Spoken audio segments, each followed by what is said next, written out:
প্রেমময় পরমদয়াল শ্রী শ্রী ঠাকুরের এতক্ষণ যারা গুণামৃত সুধা নামামৃত সুধা পান করলেন, তাদের মানব জীবন শ্রেষ্ঠ জীবনের একমাত্র উদ্দেশ্য ঈশ্বর প্রাপ্তি। তা যেন এই জীবনেই সফল হয়, এই কাতর প্রার্থনা। শ্রী শ্রী ঠাকুর আমাদের মাঝে এসছে আর আমাদের প্রত্যেককে কি করে দেব মানবে পরিণত করা যায়, প্রত্যেকটা মানুষের কি করে ক্রমোন্নতি হয়, মানুষগুলোকে কি করে প্রকৃত মানুষ করে তোলা যায়, তারই বিধি, তারই নিয়ম, সেসবগুলো তিনি সকাল থেকে সন্ধ্যা পর্যন্ত ৮১ বছরের ভাগবত জীবনে মহাকাব্য প্রত্যেক মুহূর্তে অনেক কথা বলতেন। ঠাকুরকে জিজ্ঞেস করছেন কেষ্টদা, অবতার মহাপুরুষ যখন জাগতিক নানান চিন্তা কর্মে ব্যস্ত থাকেন, তখন তাঁর অবস্থা কি তদ্ভাবাপন্ন অবস্থায় থাকে? এই দুই অবস্থা কি তিনি সমানভাবে অচ্যুত থাকেন? আমাদের যে বলছেন যে সব সময় তার নামে অচ্যুতভাবে লেগে থাকতে হবে।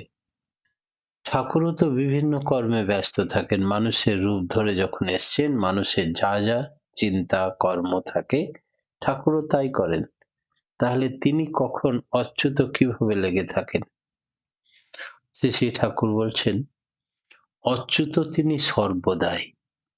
এমনকি বিক্ষোভের মধ্যেও তিনি যখন রেগে যান, কাউকে মারধর ভর্ৎসনা করছেন, তখনও কিন্তু বিষ্ণু চিন্তা, ঈশ্বর চিন্তা তার লেগেই আছে। তবে তার নাম ধ্যান কীর্তন এই বিষয়ে আলাপ আলোচনা ইত্যাদির একটা উদ্দীপনী ভাবোচ্ছ্বাস হয়, আর অন্যে যখন তার বেশি করে তার অনুভব করতে পারে। অন্য চিন্তায়, অন্য কর্মে, অন্য বাক্যে লিপ্ত থাকলেও যে নাম সবসময় চলতে থাকে, এটাকে বলা হয় অনাহতে নাদ, অনাহতে নাম। পরমপিতা আমাদের মধ্য মাথাতে বসে আছেন, দপদপ করছে। শিশু অবস্থায় আমরা সেটা বুঝতে পারি, দেখতে পাই। আর যখন ঠাকুর মাঝে মাঝেই বলতেন, আমার মাথা দিয়ে বীজ মন্ত্রের আওয়াজ বেরিয়ে আসছে, দেখ আমার মাথা দিয়ে। কাজলদাকে একদিন জিজ্ঞেস করছেন, তোর সব সময় নাম হয়? তাহলে আজ্ঞে হ্যাঁ। কোথায় হয়? বলে প্রত্যেক শ্বাস প্রশ্বাসে হয়, হার্টবিটে হয় মনে হয়। বলে দূর, মাথাতে হবে। সেই জন্যে মাথাতে সব সময় নাম হতে থাকে, একে বলা হয় অনাহত নাদ। আর ইন্দুদা একদিন জিজ্ঞেস করছেন ঠাকুরকে, ঊর্ধ্ব মূলং অধো শাখং, এই ব্যাপারটা কিরকম? গীতাতে ভগবান শ্রীকৃষ্ণ বলছে যে মানব শরীর একটা অশ্বত্থ বৃক্ষের সঙ্গে তুলনা করা হয়েছে, যার মূলটা ঊর্ধ্বে আর শাখা প্রশাখা অধে।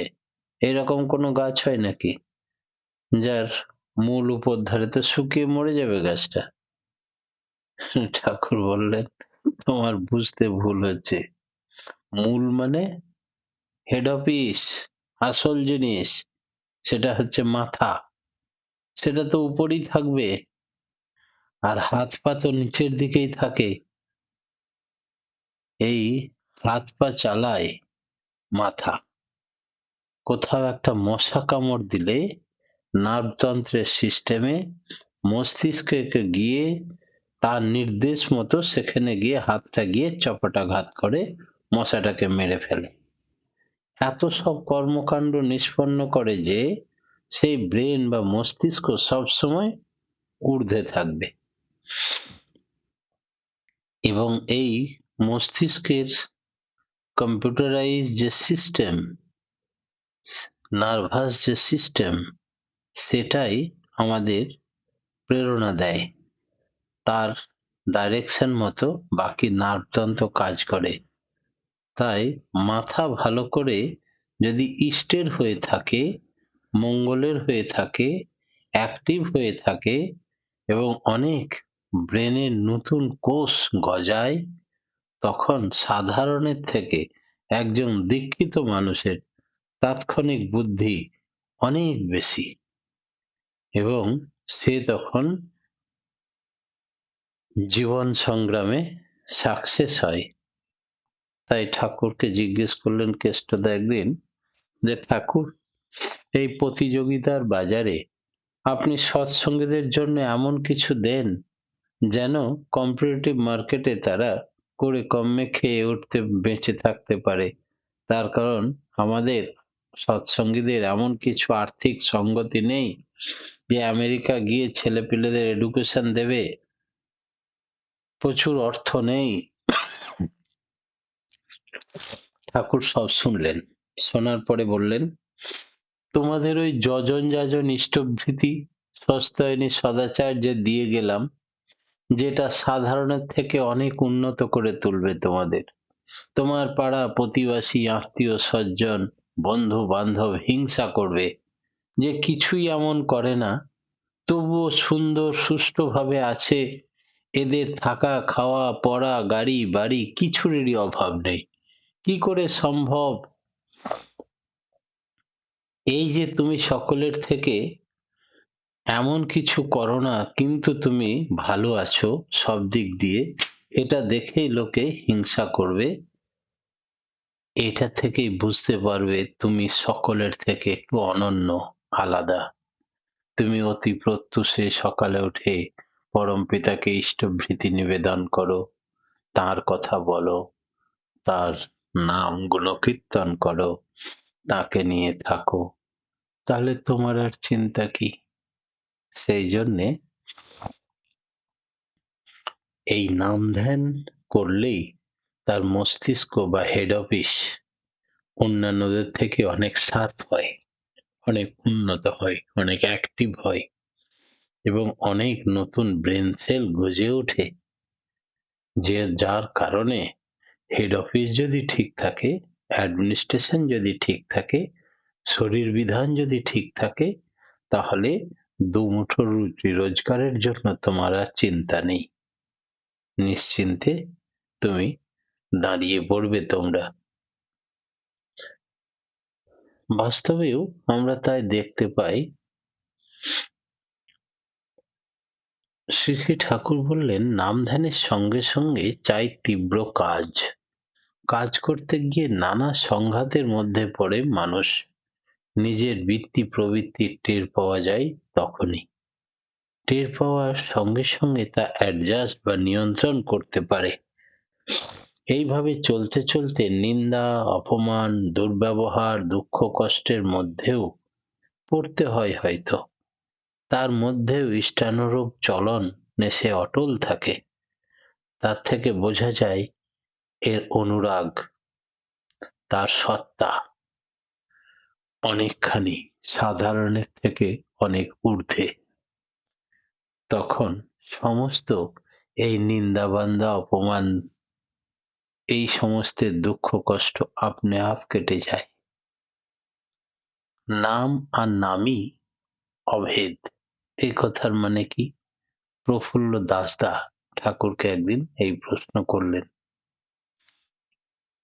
নাম নামই অভিন্ন, নাম করার সঙ্গে সঙ্গে নামীকে ধ্যান অর্থাৎ চিন্তা করতে হয়। নামে জপ ও ধ্যান এক লক্ষের এক লক্ষ, মানে সংখ্যায় এক লক্ষ নয়, মানে কেন্দ্রায়িত লক্ষ্য বা দৃষ্টি যেন এক থাকে, এইভাবে করতে হয়। তাতে পারস্পরিকভাবে পরিপূরণী হয়ে ওঠে। নাম নামীর সঙ্গে প্রতিটি সত্তার সম্বন্ধ নিত্য এবং অবিচ্ছেদ্য, কারণ ওই নাম থেকে সকলের সৃষ্টি হয়েছে। পশু পাখি গাছপালা প্রকৃতি জীব ঈশ্বর, সেই আসল আদি নাম তোমার ভেতরে স্পন্দিত হচ্ছে, মানে সকলের মধ্যে যাহা যাহা নেত্র পড়ে তাহা তাহা কৃষ্ণপুরে, এই ভাবের উদয় হবে তোমার। এই নাম নামীর সঙ্গে প্রতিটি সত্তা নিত্য এবং অবিচ্ছেদ্য হয়ে ওঠে। তাই বলে জীব কৃষ্ণের নিত্য দাস, যার সঙ্গে মানুষের সম্বন্ধ নিত্য হয় এবং তিনি পরম ধামের মালিক নন। তাঁর ধ্যানে মানুষ নিত্য এবং চরম ধামে উপনীত হতে পারে না। ধ্যেয় যদি নামের মূর্ত প্রতীক না হয়ে ওঠে, অন্য কিছু হয়, তবে নামের গন্তব্যে যাওয়া যাবে না। হয় মাঝপথে থেমে যেতে হয়, না হয় দোটানা অবস্থার সৃষ্টি হয়। জপ্য নাম যার দত্তক, তাকে ধ্যান করতে হয়, নাইলে সংহত বিবর্তন ব্যাহত হয়। এমনকি সাধকের জীবন তাতে দ্বিধাবিভক্ত হয়ে যেতে পারে, কারণ নাম তাকে দেয় এক প্রেরণা, আর ধ্যান তাকে দেয় আর এক ইম্পালস। যে স্বরূপ সচেতন ঈশিত্ব আধ্যাত্মিক ব্যক্তিত্ব সূচিত করে, সেই ছাড়া অন্য ধ্যান করলে নাম ধ্যানের সার্থকতা খুঁজে পাওয়া যায় না। সাধক তপস্যা করে, বিজ্ঞান আবোল তাবোল যা খুশি বিবর্তন না হয়ে আবর্তন হওয়ার সম্ভাবনা বেশি থাকে। তাই ধর্মের দেশ এই ভারতবর্ষ। এখানে এইরকম ব্যক্তিত্ব বহু খুঁজে পাওয়া গেছে। এতে মানুষের আত্মম্ভরিতা যেন না বেড়ে যায়, অহংকার গ্রাস না করে। মনে হতে পারে আজগুবি ঘটনা। কিরকম জানেন? বামাখ্যাপা বীরভূমের লোক, আটলা গ্রামে তার বাড়ি। আর্থিক অবস্থা খুব খারাপ। তার ভাইয়ের নাম রামকুমার। আগের দিন বলেছিলাম মা মারা গেছে। নিজের মাকে তিনি ছোট মা বলতেন, আর মা তারাকে তিনি বড় মা বলতেন। তো ছোট মাকে মারা গেছে, নদীর ওই পারে কাঁধে করে নিয়ে এসেছে শ্মশানে পুরাবে বলে তারাপীঠে। কিন্তু এত খরস্রোতা নদী, সে কিছুতেই সম্ভব নয় ওই নদী পেরিয়ে আসা। তখন ত্রিশূল উঁচিয়ে এই পার থেকে বামাখ্যাপা বললেন, বড় মা, তুই কি আমার ছোট মায়ের এখানে সমাধি করতে দিবি না? সঙ্গে সঙ্গে জল স্থির হয়ে গেল, কমে গেল। আষাঢ়িসে সবাই এপারে এলো, দাহ হলো।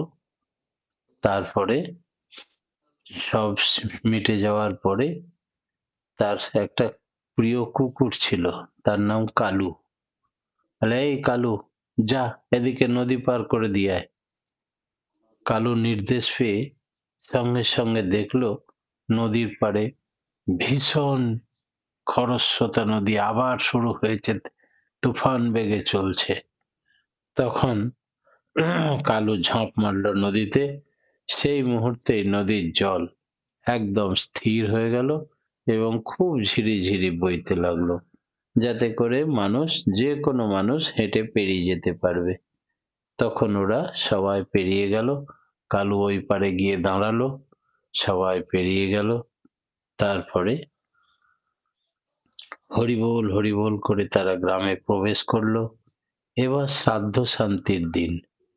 রামকুমার খুব কম লোককে আয়োজন করতে পেরেছেন। মোট ৭৫ জন লোককে নেমন্তন্ন করেছেন।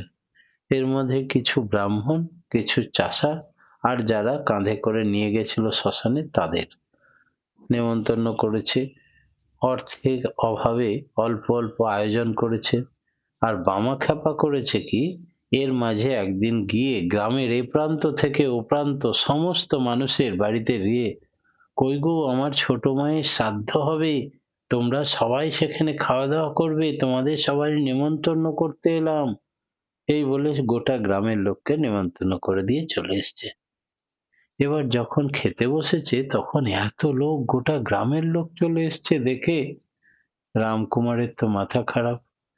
তখন মামাকে এসে বলছে, আরে তুই যে গোটা গ্রামের লোককে নেমন্তন্ন করেছিস, আমার আয়োজন যে খুব কম, এখন কি হবে?